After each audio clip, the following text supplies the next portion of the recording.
তাকদীর এবং ভাগ্য সম্পর্কে আল্লাহ সুবহানাহু ওয়া তাআলা বলেছেন, ইন্না খালাকনা কুল্লা শাইইন বিকদর। আমি প্রতিটা বিষয়কে সৃষ্টি করেছি নির্ধারিতভাবে, নির্ধারণ করে। প্রত্যেকটা বিষয় আল্লাহ সুবহানাহু ওয়া তাআলা নির্ধারণ করেছেন। তো এই তাকদীর বা ভাগ্য ভালো হোক অথবা মন্দ হোক, সব কিছুই আল্লাহ তাআলার ইলমে আছে, সব কিছুই আল্লাহ তাআলা জানেন এবং আল্লাহ সুবহানাহু ওয়া তাআলার লিপিবদ্ধের আলোকেই সব কিছু হয়। এটি ঈমানের ৬টি প্রধান রোকনের একটি, যেটাকে বলা হয় ঈমান বিল কাজা ওয়াল কাদার, আল্লাহর ফয়সালা এবং আল্লাহর নির্ধারণের প্রতি ঈমান আনা। ঈমানের এই অংশটা, এই পার্টটা, এই রোকনটা অত্যধিক গুরুত্বপূর্ণ এবং এই রোকনটিতে ঈমান আনাটা তুলনামূলকভাবে একটু কঠিন। সেজন্য আল্লাহ সুবহানাহু ওয়া তাআলা এটাকে আলাদা করে উল্লেখ করেছেন। নবী করিম সাল্লাল্লাহু আলাইহি সাল্লাম ঈমানের যে রোকন বলেছেন, আল ঈমানু আন তুমিনা বিল্লাহি ওয়া মালাইকাতিহি ওয়া কুতুবিহি ওয়া রুসুলিহি, সেই হাদিসের মধ্যে আলাদা করে বলেছেন ওয়া আন তুমিনা বিল কদরি খাইরিহি ওয়া শাররিহি, অর্থাৎ তাকদীরের বিষয়টাকে আলাদা করে উল্লেখ করেছেন যে তাকদীরের প্রতি ঈমান আনয়ন করা এটা ঈমানের পার্ট, ঈমানের অংশ, ঈমানের পূর্ণতার জন্য পূর্বশর্ত। এই তাকদীর আল্লাহ রাব্বুল আলামিন বিভিন্ন ধাপে ধাপে আমাদের জন্য লিপিবদ্ধ করেন। একটি নির্ধারণ হয়েছে মানুষের সৃষ্টিরও ৫০,০০০ বছর আগে, মানুষ সৃষ্টিরও ৫০,০০০ বছর আগে একটি নির্ধারণ আল্লাহ সুবহানাহু ওয়া তাআলা করেছেন। এটি বিভিন্ন হাদিস দ্বারা প্রমাণিত, কি হবে কি না হবে সব কিছু। আরেকটি নির্ধারণ করেছেন আমরা যখন আদম আলাইহিস সালামের পিঠে ছিলাম, অর্থাৎ মানব জাতির প্রতিটি সদস্য, সবাই যেহেতু আদম আলাইহিস সালামের সন্তান, আদম আলাইহিস সালামের মাধ্যমেই সবার জন্ম হয়েছে বা দুনিয়াতে এসেছে সবাই। তো আদম আলাইহিস সালামের সন্তান যত হাজার কোটি পৃথিবীতে আসবে কিয়ামত পর্যন্ত, তাদের সবার ডাটাবেজ আল্লাহ সুবহানাহু ওয়া তাআলা আদম আলাইহিস সালামের মধ্যে রেখেছেন এবং সেখানে একটা নির্ধারণ আল্লাহ সুবহানাহু ওয়া তাআলা করেছেন। আজ তথ্য প্রযুক্তির উন্নতির এই সময় শত শত হাজার কোটি মানুষের ডাটা ছোট ছোট ডিভাইসে রাখা যায়। আমরা এখন বুঝি এটা খুব সহজে, কিন্তু হাদিসে যখন এই নির্দেশনা দেওয়া হয়েছে যে আদম আলাইহিস সালামের পিঠে বা আদম আলাইহিস সালামের মাধ্যমে যেখান থেকে মানব জাতির প্রত্যেকটা সদস্য দুনিয়াতে আগমন করবে, তাদের সবার সব কিছু সেখানে ছিল, আল্লাহ সুবহানাহু ওয়া তাআলা সেখানে একটা নির্ধারণ করেছেন। তখনকার প্রেক্ষিতে এটা বোঝাটা কঠিন ছিল, বাট এখন আমাদের জন্য বোঝা অনেক সহজ। ইসলামের অনেক গুরুত্বপূর্ণ আদেশ নিষেধ ঠিক এভাবে, এর যৌক্তিকতা যথার্থতা আমাদের বুঝতে অনেক সময় কষ্ট হয়, হয়তো আমাদের পরবর্তী জেনারেশন বুঝে যাবে, কিন্তু আল্লাহ সুবহানাহু ওয়া তাআলা যা বলেছেন সেটাই মহাসত্য, আমাদের বুঝে আসুক আর না আসুক। মানুষের ভাগ্যের নির্ধারণের আরেকটি স্তর হলো মাতৃগর্ভ। মানুষ যখন মায়ের গর্ভে থাকে তখন আল্লাহ রাব্বুল আলামিন মায়ের গর্ভে তার আগমন হওয়ার সাথে সাথেই তার ভাগ্যে কি লেখা আছে না আছে, সে দুনিয়াতে ভালো হবে মন্দ হবে, ডিটেইল আল্লাহ রাব্বুল আলামিন তার জন্য লিপিবদ্ধ করেন, সবগুলো আগের বাজেটের আলোকে। আরেকটা নির্ধারণ হয়ে থাকে মানুষের জন্য সারা বছরে একবার। অনেক উলামায়ে কেরাম ৫টি স্তরের কথা উল্লেখ করেছেন যে ৫ ভাগে ৫ সময় মানুষের ভাগ্য লিপিবদ্ধ হয়। মানুষের সৃষ্টির বহুকাল আগে এবং শুরুতে, মাতৃগর্ভে এবং প্রতি বছরে একবার এবং বছরে একাধিকবারও হয়ে থাকে। বছরে একবার যে ভাগ্য নির্ধারণ করা হয়ে থাকে আমাদের সমাজে বহুল প্রচলিত আছে, সেটি শবে বরাতে হয়। কিন্তু এই ধারণাটি খুব বেশি অথেন্টিক না, খুব বেশি গ্রহণযোগ্য না। অনেক উলামায়ে কেরাম, স্বনামধন্য অনেক ইমামদের মত আছে এর সপক্ষে, কিন্তু এর সপক্ষে যে কয়েকটি হাদিস রয়েছে তার একটিও সহিহ বা বিশুদ্ধতার মানদণ্ডে উত্তীর্ণ নয়। বরং এর বিপরীতে লাইলাতুল কদরে সারা বছরের ভাগ্য নির্ধারণ হওয়ার বিষয়টি কোরআনের আলোকে দ্বারা একেবারে স্পষ্ট। সূরা দুখান আয়াত নম্বর ৩ এবং ৪ আল্লাহ সুবহানাহু ওয়া তাআলা বলেছেন, ইন্না আনজালনাহু ফি লাইলাতিন মুবারাকা, নিশ্চয় আমি কোরআনকে একটি বরকতময় রাতে নাজিল করেছি। ইন্না কুন্না মুনজিলিন, আল্লাহ সুবহানাহু ওয়া তাআলা বলছেন তিনি এই কোরআনকে অবতীর্ণকারী, তিনি অবতীর্ণ করেছেন এই কোরআনকে একটি বরকতময় রাতে। আর যেই বরকতময় রাতে কোরআন নাজিল করেছেন আল্লাহ তাআলা, সেই বরকতময় রাতের নাম কি? লাইলাতুল কদর। কারণ আরেক আয়াত বলছে ইন্না আনজালনাহু ফি লাইলাতুল কদর, এখানে ইঙ্গিতে বলেছেন আর এক জায়গায় স্পষ্ট করেছেন। তাহলে আল্লাহ বলেছেন যে একটি বরকতময় রাতে কোরআন নাজিল করেছে, অর্থাৎ সবে কদরে কোরআন নাজিল হয়েছে। ফিহা ইউফরাকু কুল্লু আমরিন হাকিম, পরের আয়াতে বলছেন সেই রাতেই, যে রাতে কোরআন নাজিল করা হয়েছে সেই রাতেই সব গুরুত্বপূর্ণ বিষয়সমূহ ধার্য করা হয়। পরিষ্কার একেবারে যে মানুষের ভাগ্য নির্ধারণ হয়ে থাকে লাইলাতুল কদরে, এবং জমহুর বা বেশিরভাগ উলামাদের ইমামদের মতো এটাই, যে লাইলাতুল কদরে মানুষের ভাগ্য ঠিক হয়ে থাকে। যাই হোক, আমাদের সমাজে শবে বরাতে মসজিদে আমাদের অনেক বেশি ভিড় হওয়ার একটা বড় কারণ হলো আমরা জানি এটি ভাগ্য নির্ধারণী রজনী। সো আমরা এই এক রাতে আল্লাহর ইবাদত বন্দেগী, চোখের পানি, দোয়া দুরুদ করে সারা বছরের যদি ভালো থাকা যায় তো মন্দ কি? এক রাতের দোয়া দুরুদে যদি সারা বছর ভালো থাকা যায়, এটা তো ভালো প্রজেক্ট, লাভজনক প্রজেক্ট, লাভজনক ডিল হয়ে গেল। সেজন্য আমরা সাধারণত এই রাতে বেশি মসজিদে ভিড় জমাই। আল্লাহর মাগফিরাতের আশা যদি ভিড় জমাতাম তাহলে আলহামদুলিল্লাহ, সেটা তো অনেক ভালো ছিল। এমনকি মাগফিরাতের জন্য একদিন কান্নাকাটি করে সারা বছর সব গুনাহ, সব পাপাচার রাস্তা খোলা রাখলাম, এটা মাগফিরাত পাওয়ার কোনো পদ্ধতি না। সন্দেহাতীতভাবে বছরের একটি রাতেও ইবাদত বন্দেগী না করে ওই একটা রাতে ইবাদত বন্দেগী করে সেটা অ্যাপ্রিসিয়েট যোগ্য, অন্তত এই টেন্ডেন্সিটা অ্যাপ্রিসিয়েট যোগ্য। কিন্তু পদ্ধতিটা আরো যৌক্তিক হওয়া দরকার, আরো দলিল সমৃদ্ধ হওয়া দরকার, আরো সুন্দর হওয়া দরকার।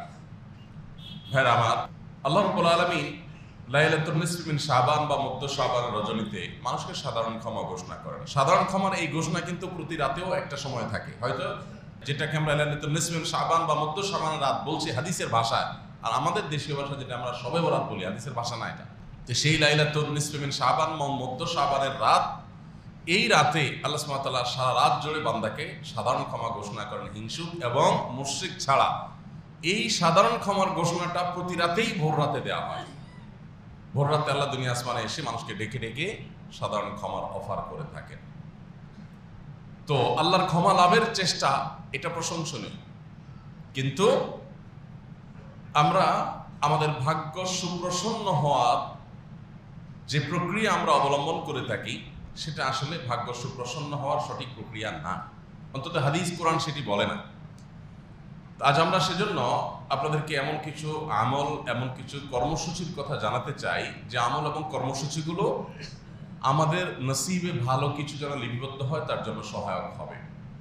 আমাদের ভাগ্যে যেন আল্লাহ তাআলা ভালো কিছু দেন, আমরা ভাগ্যে যেন ভালো কিছু পাই, আমাদের সৌভাগ্য যেন অর্জন হয়, ভাগ্য যেন সুপ্রসন্ন হয়, সেটার জন্য কিছু আমল, যে আমলগুলোর মাধ্যমে আল্লাহ সুবহানাহু ওয়া তাআলা আমাদের নসিবে ভালো কিছু দিবেন।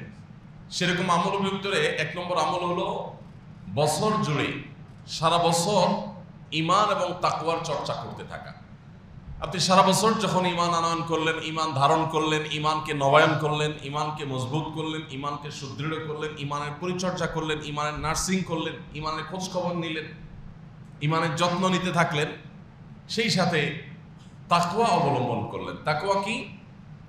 আল্লাহর কাছে হাজির হতে হবে, আল্লাহর সামনে দাঁড়াতে হবে, সারা জীবনে হিসাব দিতে হবে, পাই পাই করে প্রত্যেকটা কাজের জন্য হয় পুরস্কার নয় তিরস্কারের মুখোমুখি হতে হবে। এই চেতনা থেকে, এই বিশ্বাস থেকে, এই ধারণা থেকে আল্লাহর সমস্ত আদেশ এবং নিষেধগুলোকে মেনে চলা, এর নাম হলো তাকওয়া। পুরো কোরআন খুললে আপনি দেখবেন কোরআনের শুরু থেকে শেষ পর্যন্ত আমাদেরকে তাকওয়ার ব্যাপারে আল্লাহ তাআলা আদেশ নিষেধগুলো দিয়েছেন, যে আমরা যেন মুত্তাকি হই, যেন তাকওয়া চর্চা করি। ওয়াল আকিবাতু লিত তাকওয়া, মানুষের শেষ পরিণাম ভালো হবে তাকওয়ার জন্য। ওয়াল আকিবাতু লিল মুত্তাকিন, মুত্তাকিদের জন্য শুভ পরিণাম হবে।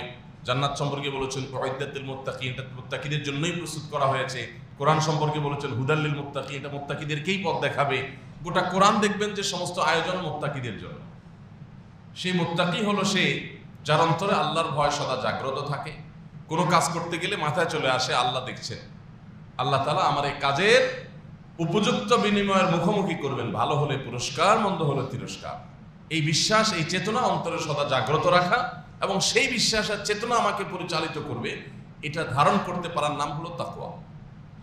তো এই তাকওয়া যদি সারা বছর জুড়ে থাকে তাহলে আপনার ভাগ্য, আমাদের ভাগ্য সুপ্রসন্ন হবে, নসিবে আল্লাহ ভালো কিছু দিবেন। কারণ অচল মেশিন কি আমরা শুধুমাত্র এই মেশিনটা টিকে আছে, টিকে থাকা নির্দিষ্ট সময় পর্যন্ত যে প্রয়োজন আছে সেই প্রয়োজনে যতটুকু যা দরকার আমরা তা করি, এর বাইরে অতিরিক্ত নিয়মিত তেল মোবিল ইত্যাদি দেওয়া, অতিরিক্ত পরিচর্যা, এটা আমরা অচল মেশিনকে করি না। আপনার একটা ফ্যাক্টরি আছে, একটা অচল মেশিন আছে, কিছু সচল মেশিন আছে। আপনি সচল মেশিনগুলোকে প্রতিদিন একবার করে মুছবেন, পরিষ্কার করবেন, তেল মোবিল তো দেবেনই, বিদ্যুৎ সরবরাহ করবেন, লাইন দিবেন, সব কিছু করবেন। কিন্তু যেটা অচল মেশিন আছে, অচল মেশিনটা অচল মেশিন বলে রাস্তায় ফেলে দিবেন না, থাকার একটা সুযোগ করে দিবেন। অর্থাৎ আপনার কারখানার শেডের ভিতরেই থাকবে, আরো যা যা দরকার মিনিমাম সেটা দিবেন। বাট আসল যত্নটা কিন্তু সচল মেশিনকে মানুষ করে, কারণ এই মেশিন থেকে আমার সারা বছরের প্রোডাকশন আসে, সেটা সচল, সেজন্য এটার প্রতি কেয়ার বেশি করা হয়, স্বাভাবিক। আপনি সারা বছর আল্লাহর ইবাদতবন্দেগী করেন না, আল্লাহর নাফরমানি করেন, তাহলে সেক্ষেত্রে আল্লাহ রাব্বুল আলামিন দুনিয়াতে ভালো থাকার জন্য যা দরকার, ঘর বাড়ি, টাকা পয়সা, ব্যাংক ব্যালেন্স, ব্যবসা বাণিজ্য, হয়তো আল্লাহ তাআলা এগুলো আপনাকে দিয়ে দিবেন, ঠিক আছে, এটা না হলে নয়, সেটার নিচে থাকলেন আপনি। বাট আসল যত্ন যেটা, সেটা আল্লাহ রাব্বুল আলামিন তার ঈমানদার ও মুত্তাকি বান্দাদেরকে দিবেন। যেভাবে আমরা আমাদের সচল মেশিনগুলোকে আসল যত্নটা করি, মন থেকে যত্নটা করি, কারণ এখান থেকে আমার প্রোডাকশনটা আসে, আল্লাহর আনুগত্য করে, আল্লাহর গোলামি করে, তারা আল্লাহ রাব্বুল আলামিনের আসল রহমতটা লাভ করে। আর যারা আল্লাহর প্রতি অবিশ্বাসী, তারা দুনিয়ার টাকা পয়সা, ভোগ বিলাস, সেগুলো হয়তো মুমিনদের চাইতে অনেক বেশিও ভোগ করে, কিন্তু আসল যে প্রশান্তির মূল চাবিকাঠি, অন্তরের সুখের যে মূল চাবিকাঠি, সেটা আল্লাহ তাআলা তাদেরকে দেন না। এই জন্য সকল যুগে, সকল সভ্যতায়, সব সমাজে আল্লাহর প্রতি ঈমান আনা মানুষগুলো তুলনামূলকভাবে মানসিক প্রশান্তি বেশি লাভ করে, তাদেরকে আল্লাহ তাআলা সুখটা বেশি দান করেন। আর আল্লাহর প্রতি যাদের ঈমান নাই, বেঈমান, তাদেরকে আল্লাহ তাআলা বাহ্যিক উপকরণ অনেক বেশি দেন, কিন্তু তারা ডিপ্রেশনে ভোগে, তাদের মানসিক শান্তি কখনো হয় না। তো এই জন্য আমাদের নসিবে ভালো কিছু আল্লাহ রাব্বুল আলামিন রাখুক, সত্যিকারের প্রশান্তি, সত্যিকারের সুখ, অন্তরের সুখ, সেটা আল্লাহ তাআলা দেখ। এটা যদি আমরা চাই, তাহলে বছর জুড়ে ইবাদত বন্দেগী করতে হবে। এক রাতের ইবাদত বন্দেগী কোনো যুক্তিতেই সারা বছর ভালো থাকার জন্য যথেষ্ট নয়। আপনি এক রাত বেশি ইবাদত করতে পারেন, কিন্তু বছর জুড়ে আপনার ইবাদত বন্দেগী করতে হবে। কোন নেতা, কোন জনপ্রতিনিধি, তার কর্মী, সে যদি সারা বছর নেতা সাহেবের আশপাশেও না থাকে, নিজের ধান্দা ঘুরে চাঁদাবাজি করে, মাস্তানি করে, পাড়ায় পাড়ায়, মহল্লা মহল্লা নিজের মতো নিজে চলে খায়, নেতা সাহেবের ধারে কাছেও আসে না, তার জমা খরচও দেয় না, তার কোনো কাজেও আসে না, হঠাৎ করে নেতা সাহেবের কাছে যখন কোনো ত্রাণের লট চলে আসে, তার কাছে যখন কোনো বরাদ্দ চলে আসে, কোনো বাজেট চলে আসে, হ্যাঁ, তখন যদি ওই কর্মী এসে হাজির হয়ে যায় যে এখন তো ভাগযোগ হবে, সো আমি এখন এসে হাজির হয়ে গেলাম, নেতা সাহেব তাকে দিবে না ঘাট ধাক্কা দিবে? যেই কর্মী সারা বছর কাজ করেছে, ডানে বামে ছিল, আগায় যোগায় দিছে, নেতা সাহেবের হয়ে কাজ করছে, সেটা চাঁদাবাজি হোক, ভালো কাজ হোক, মন্দ কাজ হোক, নেতারা যেসব করে, যদি সেই কাজগুলোতে নেতা সাহেবের সহযোগী হয় কেউ সারা বছর, তাহলে নেতার কাছে যখনই কোনো বরাদ্দ আসবে, যখনই কোনো বাজেট আসবে, যখনই কোনো রিলিফ আসবে, তখন সর্বাগ্রে ওই কর্মীর জন্য একটা বাজেট রাখবে, কারণ ওরা ঠিক রাখতে হবে, নেতাগিরি করতে হবে, ঠিক না বেঠিক? যদি আল্লাহ রাব্বুল আলামিনের শানের সাথে এগুলোর কোনো তুলনাই চলে না। আমি শুধুমাত্র মূল বিষয়টা বোঝার জন্য এই সাবজেক্ট আনছি, তুলনার জন্য না। যে আল্লাহ সুবহানাহু ওয়া তাআলার প্রতি যারা ঈমান আনে, আল্লাহ তাআলার জন্য, আল্লাহর কাছে যারা আল্লাহর আনুগত্য যারা করে, আল্লাহ রাব্বুল আলামিন প্রকৃত সুখ এবং আসল প্রশান্তিটা তাদের জন্য বরাদ্দ রাখেন। আপনি সারা বছর কোনো খোঁজ খবর নাই, শুনছেন লাইলাতুল কদরে ভাগ্য নির্ধারণ হয়, এবার ওই রাতেই শুধুমাত্র ইবাদতবন্দি করতেছেন, আবার নিয়ত আছে যে পরের দিন থেকে আর ফজর নামাজ পড়বেন না। তো আপনি কিভাবে আশা করেন যে আল্লাহ বলেন আপনার নসিব ভালো কিছু দিয়ে? বরং আপনি যদি তওবা করেন যে আল্লাহ, এই রাতে আমি তওবা করলাম, সারা বছর আমি ভালো থাকবো, আমি নেক থাকবো, আমি মুত্তাকি থাকবো, আশা করা যায় আপনার ভাগ্য সুপ্রসন্ন হবে। তাহলে এক নম্বরের আমল আমরা পেয়ে গেলাম, সেটা হলো বছর জুড়ে ঈমান এবং তাকওয়ার চর্চা করলে আল্লাহ সুবহানাহু ওয়া তাআলা আমাদের নসিবে ভালো কিছু দিবেন। নসিবে ভালো কিছুর মানে কি, এটার আলোচনা আমরা বহুদিন করেছি, অনেকবার এখানে আমরা বলেছি। এটা আমাদের বারবার কিন্তু রপ্ত করতে হবে যে নসিবে ভালো কিছু দেওয়ার মিনিংটা কি? আমরা সাধারণত নসিবে ভালো কিছুর মিনিং বুঝি টাকা পয়সা। আল্লাহ আমার টাকা পয়সা দাও, গাড়ি বাড়ি দাও, ব্যাংক ব্যালেন্স দাও, বড় চেয়ার দাও, পদ পদবি দাও, নাম যশ খ্যাতি, আমাকে এগুলো দিয়ে দাও, তাহলে আমার ভাগ্যে ভালো কিছু আছে আমি বুঝবো। আমরা মানসিক সুখ বা শান্তি এটা আল্লাহর কাছে চাই না কখনো। যারা দুনিয়া আল্লাহর কাছে চাই তাদের চাওয়ার পদ্ধতি এবং তরিকা কি? আল্লাহ অমুকরে আমার ভালো লাগে, আল্লাহ তার জন্য বিয়ে করতে পারি, আল্লাহ আমার এতগুলো টাকা দরকার, এটা যেন হয়ে যায়, আল্লাহ অমুক ডিলটা আমি করতে গেছি, ডিলটা যেন হয়ে যায়, আল্লাহ ওই বিজনেসটাতে নামতেছি, বিজনেসে যেন হয়ে যায়, আল্লাহ ওই চাকরিটার জন্য আমি দরখাস্ত করি যেন হয়ে যায়। এ হলো আমাদের আল্লাহর কাছে দুনিয়া চাওয়ার সিস্টেম। আমরা সব ঠিক করে দেই, আল্লাহরে বলছি আল্লাহ সুখ শান্তিটা আমারটা আমি দেখবো, তুমি শুধু এটা দিয়ে দাও।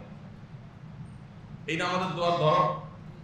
তরুণ ছেলে ফেলে বিশেষ করে বেকার যখন থাকে, কাজ কাম থাকে না, অনেক পোলাপান আল্লাহর কাছে দোয়া করে, অনেকে লিখে দেয় আমাদের কাছে, হুজুর একটু দোয়া করবেন। কি দোয়া? আল্লাহর কাছে আমার বেশি কিছু চাওয়া নেই হুজুর, লাখ তিনেক টাকা আল্লাহ আমার দিলেই হবে, একটা বাইক লাগবে, আর কিছু টাকা দিয়ে একটু ভালো ড্রেস আপ দরকার, টুকটাক একটু খরচ করে একটা বিয়ে শাদী করে ফেলবো, কোন রকম একটা ছোটখাটো কিছু করার মতো পুঁজি থাকলেই হবে, বাস আমার আল্লাহর কাছে বেশি কিছু চাওয়া নেই। অর্থাৎ আল্লাহ তুমি 3 লাখ 4 লাখ টাকা দাও, সুখটা আমি বুঝে নেব, এলো আমাদের চাওয়ার পদ্ধতি। আর আমাদের নবী আলাইহিস সালামের চাওয়ার পদ্ধতি ছিল আল্লাহুম্মা ইন্নী আসআলুকাল আফিয়াহ, আল্লাহ তোমার কাছে সুখ চাই। সেটা 3 লাখে দিবা না 3 কোটিতে দিবা না 3 পয়সা দিবা না বিনা পয়সা দিবা, তুমি বুঝো। আমি চাই কি? সুখ। এর বলে বুদ্ধিমান। এটা হলো বুদ্ধিমানের দোয়া, এটা হলো বিবেকবান মানুষের দোয়া। কত 3 লাখের মালিক হওয়ার পর মানুষ সুখের চেহারা দেখে নাই, কারণ কামাই করছে 3 লাখ, অসুখ হয়ে গেছে 6 লাখের। লাভের প্রজেক্ট হলো না লসের প্রজেক্ট হলো? বাদশাহ হারুন রশিদ তিনি তার দাসীদের বলেছিলেন একবার যে রাজদরবারে যত জিনিসপত্র আছে আজকে যে যেটা ধরবে সেটা তার জন্য হয়ে যাবে, তার দিয়ে দেব। এইবার তো সব ছোটাছুটি শুরু করছে, কেউ যায় টাকার বস্তা ধরে, কেউ যায় স্বর্ণের স্তূপ ধরে, কেউ যায় আরেকটা ধরে, সিন্দুক ধরে, সিন্দুক ধরলাম এর ভিতরে যা আছে আমার। তো এক দাসীকে উনি অনেক বেশি পছন্দ করতেন, সে দেখতে খুব বেশি সুশ্রী ছিল না কিন্তু বুদ্ধিমতী ছিল। কেন তাকে এত বেশি পছন্দ করে বাকিরা হিংসা করত? যে ওর ভিতরে কি আছে এত ওর পছন্দ করার, ওর এত স্নেহ করার কি আছে, অগ্রাধিকার দেওয়ার কি আছে? তো যাকে উনি অনেক পছন্দ করতেন সে এসে বাদশার মাথার উপরে হাত দিয়ে ধরলেন। তখন বাদশাহ বললেন, দেখো কেন তাকে অনেক বেশি বুদ্ধিমতী মনে করি আমি, সেটা তোমরা বুঝো। তোমরা সবাই যায় সিন্দুক জড়ায় ধরছো, টাকা জড়ায় ধরছো, আর সে এসে আমার জড়ায় ধরছে, কারণ সে জানে আমি তার হয়ে যাওয়া মানে সবই তার হয়ে যাওয়া। এই জন্য যার বুদ্ধিশুদ্ধি কম সে আল্লাহকে বাজেট দিয়ে দেয়, আল্লাহকে উল্টা বাজেট দিয়ে দেয়। আল্লাহ 3 লাখ 10 লাখ 15 লাখ অমুক চাকরিটা হইলে হবে, বাকিটা আমি বুঝে নিবো। আল্লাহ প্রমোশনটা আমার দরকার, বাকিটা আমি বুঝে নেবো। হয় নাই, মন খারাপ, আল্লাহ আমি চাইলাম তুমি দিলে না। কথা হলো এত দোয়া করলাম, এত দোয়া দরুদ করলাম, এত আমল করলাম, হাদিসের সবগুলো আমল একটা একটা করে করলাম, টাকা পয়সা দান সাদেকা করলাম, এত চোখের পানি ফেললাম, তাহাজ্জুদের সময় চাইলাম, আমার মার দোয়াটাও কবুল হলো না। মা কি মা হইলা? আমরা অস্থির হয়ে যাই। অথচ আমার ওই চাকরি না হওয়ার মধ্যে আমার জন্য কল্যাণ থাকতে পারে কি পারে না? শুধু পারে না, আল্লাহ সুবহানাহু ওয়া তাআলা যদি এটা না দেন আর আমার দোয়া যদি ঠিকমতো হয়ে থাকে, নির্ঘাত আমার ওটা না হওয়ার মধ্যেই আমার কল্যাণ নিহিত। আল্লাহ একটা চেয়ার দিয়েছেন আপনাকে, বিরাট বড় একটা পদ দিয়েছেন, এই পদে বসার কারণে যদি আপনার জাহান্নামে যাওয়াটার পথ সুগম হয়, তাহলে এই চেয়ার পাওয়াটা আপনার জন্য কল্যাণের হলো না অকল্যাণের হলো? এই জন্য আল্লাহ সুবহানাহু ওয়া তাআলার কাছে সৌভাগ্যের প্রত্যাশা করবার আগে সৌভাগ্যের সংজ্ঞা জানতে হবে, ডেফিনিশন ক্লিয়ার হতে হবে যে আমি আল্লাহর কাছে সৌভাগ্য চাই মানে কি। সৌভাগ্য চাই মানে টাকা পয়সা গাড়ি বাড়ি যদি চান, জাপানিজদের টাকা পয়সা গাড়ি বাড়ি প্রযুক্তি তথ্য টেকনোলজি জ্ঞান বিজ্ঞান সবকিছু আমাদের চাইতে নয়, গোটা বিশ্বের বহু দেশের চাইতে ভালো, কিন্তু তারা ভালো নাই, তারা সুখে নাই। তাদের ঘরে ঘরে সুইসাইড হয়, ঘরে ঘরে আত্মহত্যা হয়, ঘরে ঘরে মানুষ ডিপ্রেসড। আসল জিনিসটা নেই, সব আছে সুখ নেই, সব আছে সুখ নাই। বহু মালিক আছেন, ওই বেচারা একবেলা ডাইনিং টেবিলে বসে পেট ভরে মন ভরে খাইতে পারে না, ওইটা খাইতে গেলে ডাক্তারের নিষেধ, ওইটা খাইতে গেলে সর্বনাশ হয়ে যাবে, অমুকটা খাইলে তমুকটা হয়ে যাবে। আর তারই কর্মচারী 10-15-20 হাজার টাকা বেতন পাওয়া, তারে বসায় দিবেন ডাইনিং টেবিলে, এক মাথা থেকে আরেক মাথা বন্ধ, চাবাইতে চাবাইতে সব তুষ করে ফেলবে, কোনো সমস্যা নেই। তার মন ভরে খাবে, দিল ভরে খাবে, কোনো টেনশন নাই, কোনো হেডেক নাই। অন্তত খাবারের টেবিলে ওই মালিকের চাইতে এই বেচারা কর্মচারী অনেক সুখী। কি বলেন? এবার আসেন, মানুষ খায় ঘুমায় ফুর্তি করে, এই তো সুখ শান্তির মূল কথা। এবার আসেন আমরা একটু বেডে যাই। বহু মালিক আছে বেডে যাওয়ার আগে ঘুমের ওষুধ খায়, ডাক্তার পাল্টে আরেকটা খায়, ছটপট করে, বেচারা ঘুম আসে না। আর তারই অনেক কর্মচারী আছে 10-15 হাজার টাকা বেতনে চাকরি পায়, চাকরি করে, এই বেচারা ঘুমের ওষুধ খাওয়া তো দূরের কথা, ড্রাইভার মানুষ, কোথাও বস থামছে কাজে কামে, তো গাড়িটারে সুন্দর করে পার করে সিটটারে ডাউন করে দিয়া মাথাটা দিতে দেরি, আর তার আশপাশে ডাকের আওয়াজে মনে হয় কোনো কলকারখানা চলতেছে। এত আরামের ঘুম, ঘুম যত গভীর হয় অনেক সময় নাকে ডাক আসে। তাহলে খাবারের টেবিলেও শত কোটি টাকার মালিক হওয়ার পরেও সুখী না হইয়া ওই গরিব মানুষ খাবারের টেবিলে তার তুলনায় সুখী হতে পারে, আবার বেডে ঘুমোতে গিয়েও ওই গরিব মানুষ সুখী বেশি হওয়ার সুযোগ আছে। আমরা সুখ চাই না, আমরা বেশিরভাগ মানুষ চাই পয়সা। আল্লাহ পয়সা দাও, বাকিটা আমি বুঝে নিব। আর আমাদের নবী সাল্লাল্লাহু আলাইহি ওয়াসাল্লাম আল্লাহর কাছে চাইতেন কি? সুখ। একটা হাদিসে আপনি পাবেন না, অবাক করার বিষয় কি জানেন? এগুলো কিন্তু কাকতালীয় না। উনি যেহেতু আল্লাহ নবী ছিলেন, আল্লাহ তার কাছে ওহী পাঠিয়েছেন, তিনি কল্যাণের পথ জানতেন। কিন্তু আমাদেরকে যতই বুঝাক আমরা বলে আর বুঝলাম সবকিছু, টাকাটা সবকিছু, টাকা হইলে নবী করিম সাল্লাল্লাহু আলাইহি ওয়াসাল্লামের দোয়া সম্পর্কে যদি আপনার প্রাথমিক ধারণাও থাকে, আপনি অবাক হবেন। প্রতিটা পা ফেলতে তিনি দোয়া পড়তেন। তার দোয়ার যে ভান্ডার, বিশাল বড় ভান্ডার। মানে ঘাড় ফিরাচ্ছেন দোয়া, ঘুমাচ্ছেন দোয়া, ঘুম ভেঙে গেছে তখন দোয়া, বিছানায় যাচ্ছেন তখন দোয়া, সন্ধ্যা হয়ে গেছে তখন দোয়া, আবার ঘুম থেকে উঠে দোয়া, ঘুম থেকে উঠে ওয়াশরুমে যাচ্ছেন দোয়া, এসে উযু করছেন তখন দোয়া, হ্যাঁ, আবার বাইরে এসে আকাশের দিকে তাকিয়ে দোয়া, আবার তাহাজ্জুদের সময় দোয়া, তাহাজ্জুদের পরে দোয়া, ফজর নামাজ পড়তে যাওয়ার সময় পথে দোয়া আছে আলাদা হাদিসে, আবার তো ফজর নামাজ পড়লেন পুরো নামাজটাই দোয়া, নামাজের পরে আবার দোয়া, আবার সকাল সন্ধ্যার দোয়া, আপনি যখন আবার বাসায় যাচ্ছেন নাস্তা খেতে বসছেন, নাস্তা খেতে দোয়া, নাস্তা খাবার শেষ করার পর আবার দোয়া, আবার যখন বাইরে যাচ্ছেন কাজে তখন দোয়া, যদি বাজারে যান তো বাজারে ঢোকার আলাদা দোয়া, যদি দোকানে ঢোকেন সেখানকার দোয়া, আপনি যদি গাড়িতে উঠে যান তাহলে গাড়িতে ওঠার দোয়া। আপনার প্রতিটা নিঃশ্বাসে প্রশ্বাসে নবী সাল্লাল্লাহু আলাইহি ওয়াসাল্লামের পুরো জীবনটাই দোয়া ছিল। যার প্রতি কদমে কদমে দোয়া, যার প্রতি শ্বাস প্রশ্বাসে দোয়া, যার প্রতি নড়াচড়ায় দোয়া, যার প্রতিটা আপনার উঠা বসায় দোয়া। অবাক করা বিষয় হলো, এত হাজার হাজার দোয়ার উপরে যার গোটা জীবন দাঁড়িয়ে আছে, তার জীবনের এত দোয়ার মধ্যে একটা দোয়াও নাই যে আল্লাহ তোমার কাছে আমি অনেক পয়সা কড়ি চাই, অনেক জমি জমা চাই, অনেক গাড়ি বাড়ি চাই, একটা দোয়াও নাই। আপনি চিন্তা করেন তো, এটা কিভাবে বাদ গেল? এটা বাদ গেছে নাকি তিনি এটার আসল ফরম্যাটটা চাইছেন আল্লাহর কাছে? তিনি আল্লাহর কাছে ঘুমটা ভালো চাইছেন, হ্যাঁ, রিজিকটা ভালো চাইছেন, আল্লাহর কাছে শয়তান থেকে পানা চাইছেন, বার্ধক্যের মৃত্যু থেকে পানা চাইছেন, অস্বাভাবিক মৃত্যু থেকে পানা চাইছেন, দুরারোগ্য ব্যাধি থেকে পানা চাইছেন, বিভিন্ন জীবজন্তুর ক্ষতি থেকে পানা চাইছেন, অদৃশ্য ক্ষতি থেকে পানা চাইছেন, সারাদিনের কল্যাণ চাইছেন, সারাদিনের ক্ষতি থেকে মুক্তি চাইছেন, সারা রাতের কল্যাণ চাইছেন, সারা রাতের ক্ষতি থেকে মুক্তি চাইছেন। আপনি যতগুলো দোয়া আছে অ্যানালাইসিস করেন, চান না এমন কি জিনিস আছে? সব কিছু চাইছেন। এমনকি এও বলেছেন, তোমাদের কারোর যদি পায়ের জুতোর ফিতাটা ছিঁড়ে যায়, সে যেন ওই জুতোর ফিতা ঠিক করাকে খুব সাধারণ জিনিস, তুচ্ছ একটা ব্যাপার মনে করে আল্লাহর কাছে দোয়া করতে না ভুলে ওই ছোট বিষয়টাকেও বিপদ মনে করে সে যেন বলে, আল্লাহ এটাও একটা বিপদ হতে পারে, আকারের ছোট, অনেক ছোট বিপদ থেকে অনেক বড় বিপদের কারণ হতে পারে। আল্লাহ আমার এই বিপদটা তুমি সহজ করে দাও, এখান থেকে উত্তরণের পথ দেখায় দাও। এই জুতার ফিতা ছিঁড়ার মতো তুচ্ছ বিষয়ের জন্য যিনি দোয়া শিক্ষা দিয়েছেন, তিনি আমাদের টাকা পয়সা, ধন দৌলত, সম্পদ, সহায়, চাকরি বাকরি, টাকা পয়সা, বিজনেস, আমাদের গাড়ি বাড়ি, অ্যাসেট, অ্যাপার্টমেন্ট, এগুলোর জন্য কোনো দোয়া শিখার নাই। ব্যাপারটা কেমন মনে হয় না? এটা কি বাদ পড়ে গেছে না কোনো? নবী সাল্লাল্লাহু আলাইহি ওয়াসাল্লাম দোয়া থেকে এটা বাদ হয়ে গেছে নাকি কোনো রকম? ভুলে বাদ পড়ে গেছে না। তিনি, আমরা চাই ওই যে আমরা আল্লাহকে বাজেট দিয়ে দিই। একটা চুটকি আছে না বেশ প্রসিদ্ধ, যে এক যুবক আল্লাহ কাছে চাইছে, আল্লাহ এমন একটা লাইফ চাই তোমার কাছে, আর কিচ্ছু না আল্লাহ, যে হাত ভর্তি টাকা থাকবে আর দুই পাশে মহিলা আর মহিলা থাকবে, এদের ভিতরে আমি যেন থাকতে পারি। আল্লাহ কাছে দোয়া করছে, আল্লাহ দোয়া কবুল করছে, ওরে মহিলা বা আসের কন্ট্রাক্টর বানাই দিস। হাত ভর্তি টাকা এটা মালিকের, এর কিছুই না, আরেকজন টাকা কাটে শুধু সারাদিন। হ্যাঁ, আর পুরা বাস ভর্তি মহিলা, সেগুলোও মানুষের। আল্লাহ সুবহানাহু ওয়া তাআলার কাছে দোয়া যখন মানুষ ভুলভাল করে তখন এরকমই হয়। দোয়া কবুল ঠিকই হয়েছে, কিন্তু এর কপালে ভাগ্যে ভালো কিছু আসে না। দেখা গেল বউ একটাও পায় না, এখনো বিয়ে করার তৌফিক এখনো হয় নাই।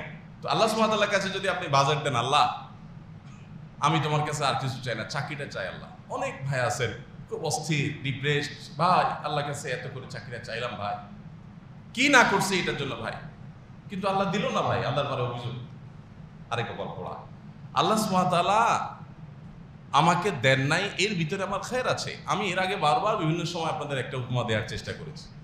ছোট বাচ্চা 3-4-5 বছরের, তারা মোমবাতির আগুন ধরতে পছন্দ করে। আপনি মোম জ্বালাইছেন, সে কিন্তু ধরতে চায়, চাকুটা বেশি ধরতে চায়। পোলাপান দেখবেন যেগুলো যত ক্ষতি করে ওগুলোর দিকে টানটা একটু বেশি থাকে, কারণ শয়তান তো মানুষের ক্ষতি করতে চায়, ওদের উপরে ভর করে অনেক সময়।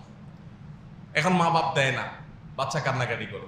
বাচ্চার কান্নাকাটির স্টাইলটা দেখলে মনে হবে যদি ওর যদি বাকশক্তি থাকতো, ও যদি বোঝানোর ক্ষমতা থাকতো, তাহলে সেক্ষেত্রে ও বলতো যে আমার বাপমার মতো এরকম ডাকাত, এরকম পাষাণ, এত মমতাহীন মানুষ দুনিয়াতে আরেকটা আছে নাকি জানে। এত কান্নাকাটি করলাম, আমার হাত দমটা ধরে রাখছে একজনের, পা ধরে রাখছে আরেকজনের, মোমবাতি সরাই ফেলছে আরেকজনের, কোনোভাবে আমাকে একটু, এত সুন্দর আগুন, এত লাল টুকটুক, এটা ধরতে দিল না। ধরলেই তো আমি জান্নাতের শান্তিটা পাই যেতাম, কি ভালো লাগতো, দিল না আমার একটু। এটা হলো বাচ্চার, যদি কথা বলার শক্তি থাকতো তো ঘুরে ফিরে এই কথাগুলো পোলাপান বলতো। কিন্তু এই বাচ্চার এই বোঝার ক্ষমতা নাই যে এটা ধরলে তার সর্বনাশ হতো, যেটাকে সে দেখে খুব চাকচিক্যপূর্ণ মনে করছে, এটা তার জন্য ক্ষতির কারণ। মা বাপ যে সরাইছে এটা তাকে বাঁচাবার জন্য সরাইছে, এটা বোঝার ক্ষমতা তার, কারণ সে অতদূর বুঝে না। আমরা আমাদের ভবিষ্যৎ দেখি না, আমরা বর্তমান দেখি। ভবিষ্যতে আমার কোনটার পেছনে কি লুকিয়ে আছে আমি জানি না। আল্লাহ সুবহানাহু ওয়া তাআলা আমাদেরকে হেফাজত করেন, আর আমরা সেটাকে আমাদের জন্য ক্ষতির মনে করে আমরা অস্থির হই। এই জন্য ভাগ্যের ভালো মন্দের ব্যাখ্যা এবং ডেফিনিশন আমাদের জানা থাকতে হবে। তাহলে সৌভাগ্যবান হওয়ার জন্য ভাগ্যে ভালো কিছু যেন বরাদ্দ হয়, বরাদ্দে ভালো কিছু যেন হয়, সেজন্য 1 নম্বর হলো সারা বছর জন্য নেক আমল করতে হবে, ঈমান আনতে হবে, ঈমান এবং নেক আমলের চর্চা, তাকওয়ার চর্চা করতে হবে। 2 নম্বর হলো ইস্তেগফার করতে হবে। বিশেষ করে যখনই কোনো বিপদ আসে, যখনই কোনো পেরেশানি আসে, যখনই কোনো অভাব অনটন আসে, যখনই আল্লাহর কাছে কোনো চাওয়া মঞ্জুর করার ব্যাপার আছে, তখন সাথে সাথে ইস্তেগফার কন্টিনিউ করতে হবে। সূরা নূহ আল্লাহ বলেন, নূহ আলাইহিস সালামের কথা বলেছেন, তিনি বলেছেন ফাকুল তুস্তাগফিরু রাব্বাকুম ইন্নাহু কানা গাফফারা ইউরসিলিস সামাআ আলাইকুম মিদরারা ওয়া ইমদিদুকুম বিআমওয়ালিন ওয়া বানিন ওয়া ইয়াজআল লাকুম জান্নাতিন ওয়া ইয়াজআল লাকুম আনহারা। তোমরা আল্লাহর কাছে ইস্তেগফার করো, ইস্তেগফার ক্ষমা প্রার্থনা করো, কায়মুল বাক্যে চোখের পানি ফেলে আল্লাহর কাছে মাফ চাইতে থাকো, মাফ চাইতে থাকো, মাফ চাইতে থাকো। তাহলে কি হবে? তাহলে তোমাদেরকে আসমান থেকে আল্লাহ তাআলা মুষলধারে রহমতের বৃষ্টি দিবেন, তোমাদের ফল ফসল উৎপাদন ভালো দিবেন, রিজিক ভালো হবে, উপার্জন ভালো হবে। ওয়ায়ামদিদুকুম বিআমওয়ালিন ওয়া বানিন, তোমাদেরকে আল্লাহ সম্পদ এবং সন্তান দিয়ে সমৃদ্ধ করবেন, সন্তান দিয়ে সমৃদ্ধ করবেন, সম্পদ দিয়েও সমৃদ্ধ করবেন, যেটা তোমার সমৃদ্ধির জন্য দরকার আল্লাহ তাআলা সেটা দিবেন যদি ইস্তেগফার করো। এই জন্য ভাগ্য সুপ্রসন্ন যেন হয়, নসিবে ভালো কিছু যেন হয়, সেজন্য ইস্তেগফার করতে হয় বেশি বেশি। 3 নম্বর আমল হলো রেজা বিল কাজা, আল্লাহর ফয়সালায় সন্তুষ্ট হয়ে যাওয়া। আমার নসিবে আল্লাহ তাআলা যা দিয়েছেন এটা দেখে খুশি হয়ে যেতে হবে। আপনি চেষ্টা করেছেন একটা বিশাল কিছুর জন্য, পাইছেন একটা ছোট্ট কিছু, দেখার পর মন খারাপ হয়। এটাই আমাদের মানবীয় প্রকৃতি, মন খারাপ হয়। চাইলাম এত বড় কিছু, পাইলাম ছোট্ট একটু কিছু। কিন্তু আল্লাহর ফয়সালায় সন্তুষ্ট হওয়া, রেজা বিল কাজার দাবি হলো আপনি এটা পাওয়ার পর বলবেন যে আল্লাহ আমার জন্য তাহলে এটার মধ্যেই কল্যাণ আছে, আমি তো বোকার মতো আরো ওইটাকে কল্যাণ কর মনে করি, সেটার জন্য আশা করছিলাম। আলহামদুলিল্লাহ, যাক অবশেষে আমি আমার কল্যাণেরটা পেয়েছি। সেটা হতে পারে পরিমাণে ছোট, হতে পারে কম, হতে পারে সেটা পাওয়ার পর প্রাথমিক ভোগান্তি আমাকে কিছুটা পার হইতে হবে, পাইতে হবে, কিন্তু এর মাধ্যমে চূড়ান্ত সাফল্য আমার আছেই আছে। ঈমানদারকে আল্লাহ রাব্বুল আলামিন নানাভাবে পরীক্ষা করে যদি সে পরীক্ষা সবর করতে পারে, বিনিময়ে জান্নাত দেন। গুড ডিল, ভালো ডিল, এটা লসের কিছু না।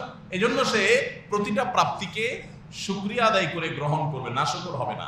অস্থির হওয়া, আসার বিচার করা, হ্যাঁ, এরকম ভাবে বেসবর হয়ে যাওয়া, এটা বেঈমানের লক্ষণ। আর প্রতিটা বিষয় সেটা আমার জন্য মনে হচ্ছে নেগেটিভ, সেটা আমার কাছে মনে হচ্ছে অনেক বিপদের, সেটা আমার জন্য মনে হচ্ছে অনেক কষ্টের, কিন্তু আল্লাহর ফয়সালা যেহেতু আছে, এটা এসেছে আল্লাহ থেকে, ফয়সালা বাজেট ওখান থেকে আসছে, সো আমি সেটাকে আমার জন্য কল্যাণে মনে করে যদি সবর করে মেনে নেই, হয়তো আমার আপাত দৃষ্টিতে ক্ষতি হলো, কিন্তু চূড়ান্তভাবে ক্ষতি হবে না ইনশাআল্লাহ। এই জন্য এই রেজাবিল কাজা বা আল্লাহর কাজায়, আল্লাহর ফয়সালা সন্তুষ্ট হওয়া, এটা আমাদের আল্লাহ তাআলার নিয়ামত বৃদ্ধির অন্যতম কারণ। কোরআনে আল্লাহ তাআলা বলেছেন, লা ইন শাকারতুম লা আযীদান্নাকুম, যাই পাইছি, চাইছি ভালো কিছু, হইলো উল্টাটা, এরপরও যদি আমি আল্লাহর কাছে শুকর আদায় করি, আল্লাহ এর চাইতে খারাপ কিছু হইতে পারতো, সেটা তো হয় নাই, অতএব তোমার শুকরিয়া। এভাবে যদি আমি শুকরিয়া আদায় করি, তো আল্লাহ বলেছেন লা আযীদান্নাকুম, আল্লাহ বাড়াই দিবেন নিয়ামত। শুকরিয়া আদায় করলে আল্লাহ নিয়ামত বৃদ্ধি করে দিবেন। তো ভাগ্যে সুপ্রসন্ন, ভাগ্যে ভালো কিছু হোক, ভাগ্য সুপ্রসন্ন হোক, সেটা চাইলে আল্লাহর নিয়ামতে শুকরিয়া আদায় করতে হবে, ফয়সালা সন্তুষ্ট হয়ে যাই পাইছে এটার উপরে আলহামদুলিল্লাহ বলার মতো মানসিকতা থাকতে হবে। এটা বলা যত সহজ, করা এত সহজ না, এটা করাটা একটু কষ্টের। যাদের ইমানের লেভেল যত উপরে তাদের জন্য তত সহজ।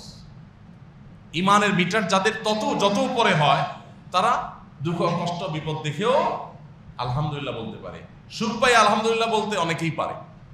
আল্লাহ এত বছর দোয়া করছি, তুমি দিয়ে দিছো, তোমার শুকরিয়া মাবো, এটা খুব ভালো লাগে বলতে, সবাই পারে, তাই না?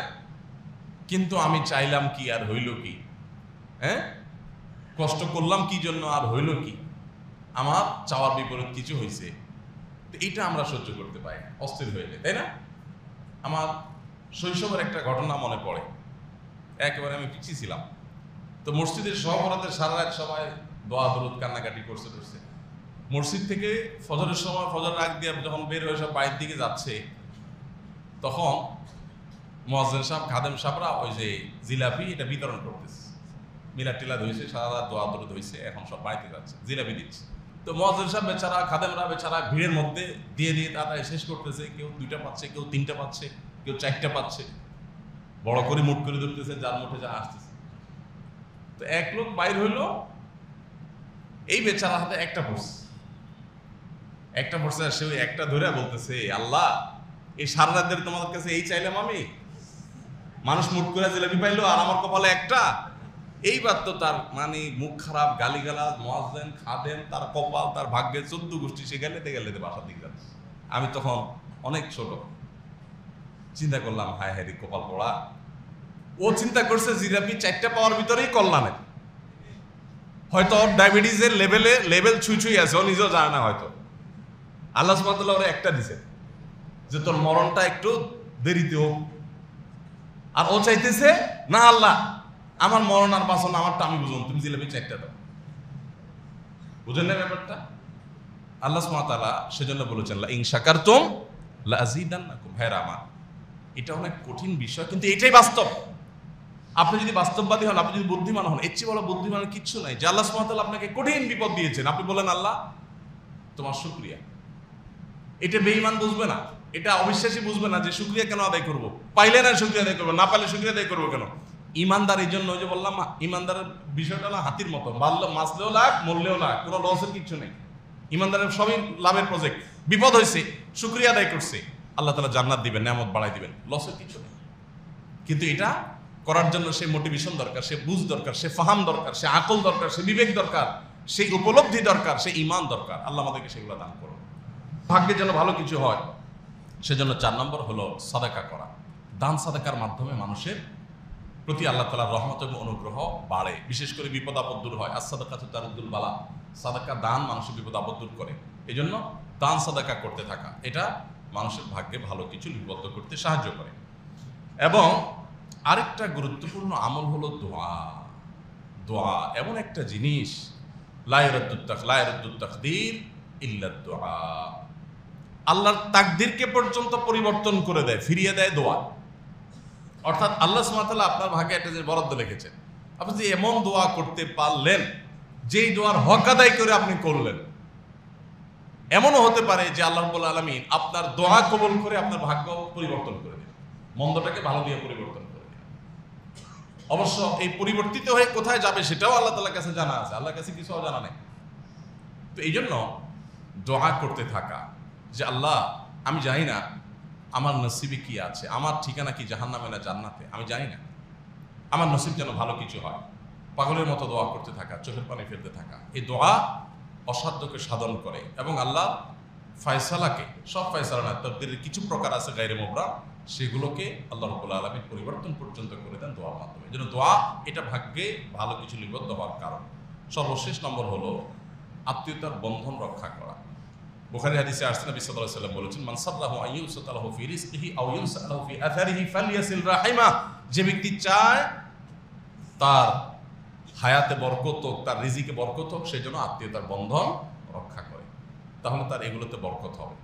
তাহলে আমাদের আত্মীয়তার বন্ধনগুলো, রক্ত সম্পর্কীয় সম্পর্কগুলো, বন্ধনগুলোকে সুদৃঢ় করতে হবে, যোগাযোগ মজবুত করতে হবে, তাদের সাথে খোঁজখবর নিতে হবে, যথাসম্ভব তাদের সাথে সংযুক্ত থাকতে হবে এবং তাদেরকে আপন করতে হবে। একান্ত কেউ ক্ষতি সাধন করে তার থেকে আত্মরক্ষার জন্য বেঁচে থাকেন, ভিন্ন কথা। অতএব সর্বসাকুল্যে আমরা কয়েকটি আমল পেলাম। নাম্বার 1, বছর জুড়ে ঈমান এবং তাকওয়ার চর্চা করতে থাকা। নাম্বার 2, আল্লাহর কাছে ইস্তেগফার করতে থাকা, ইস্তেগফার করতে থাকা, বিশেষ করে বিপদ আপদে পড়লে আরো বেশি ইস্তেগফার করতে থাকা, সাধারণ সময় ইস্তেগফার করতে থাকা, এটা ভাগ্যে ভালো কিছু লিপিবদ্ধ হওয়ার কারণ। 3 নম্বর হলো আল্লাহর ফয়সালায় সন্তুষ্ট হয়ে সর্বাবস্থা আল্লাহর শুকরিয়া আদায় করা, তাহলে আল্লাহ নিয়ামত বাড়িয়ে দেন। 4 নম্বর হলো দান সাদাকা করা, 5 নম্বর হলো দোয়া করা, আর 6 নম্বর হলো আত্মীয়তার বন্ধন রক্ষা করে চলা। এই কাজগুলো করলে ইনশাআল্লাহ নসিবে, ভাগ্যে আল্লাহ রাব্বুল আলামিন ভালো কিছু দান করবেন। আল্লাহ তাআলা আমাদের সবাই দুনিয়া এবং আখিরাত উভয় জগতে আমাদেরকে সৌভাগ্যবান মানুষের কাতারে শামিল হওয়ার তৌফিক দান করুন। আমাদের ভাগ্য যেন সুপ্রসন্ন হয়, আমরা যেন সৌভাগ্যবান মানুষ হতে পারি, আমাদের ভাগ্য যেন ভালো থাকে। সবচেয়ে সৌভাগ্যের বিষয় তো হলো জান্নাতি হতে পারা, এর চেয়ে বড় সৌভাগ্যের বিষয় আর নাই।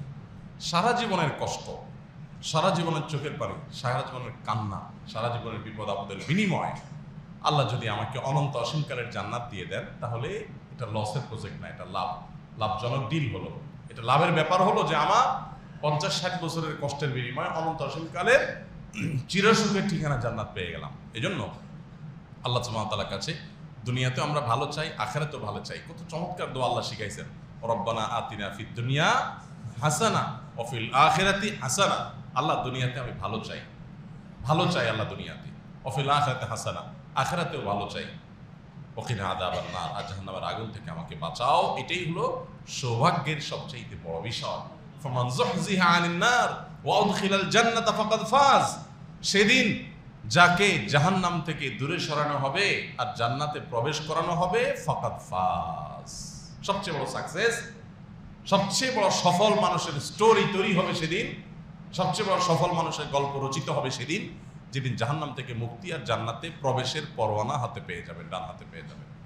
আল্লাহ সুবহানাহু ওয়া তাআলা আমাদের সবাইকে সেই সৌভাগ্যবান মানুষদের কাতারে শামিল হওয়ার তৌফিক নসিব করুন। দুনিয়াতে আমাদেরকে সুখে দুঃখে আল্লাহর প্রতি ভরসা রাখার তৌফিক নসিব করুন, আমাদের ঈমানকে বৃদ্ধি করার তৌফিক নসিব করুন, এবং ভাগ্য সুপ্রসন্ন হওয়ার যে কাজগুলো, সেগুলো প্রত্যেকটি কাজ আমাদের সম্পাদন করার তৌফিক নসিব করুন।